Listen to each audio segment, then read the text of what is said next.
જય દ્વારકાધીશ મિત્રો, કેમ છો બધા? મજામાં જશો? તો આજે આપણે બનાવીશું ચણાનું શાક. ચણાનું શાક બનાવવા માટે મેં સાંજે ચણા પલાળી દીધા હતા અને પછી સવારે હું તેને બાફવા માટે મૂકું છું.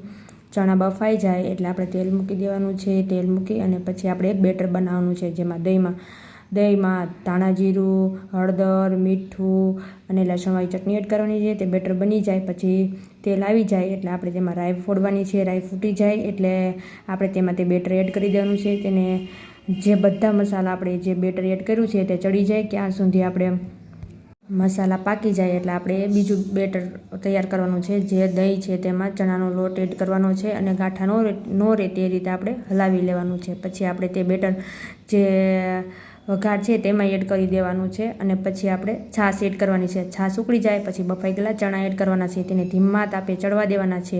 ચડી જાય પછી આપણું શાક તૈયાર છે. પછી આપણે તેમાં ધાણા એડ કરી દેવાના. તો કમેન્ટમાં જરૂર કહેજો રેસીપી તમને કેવી લાગી. આ પ્યોર કાઠિયાવાડી છે અને ઝાઝા મસાલા યુઝ નથી.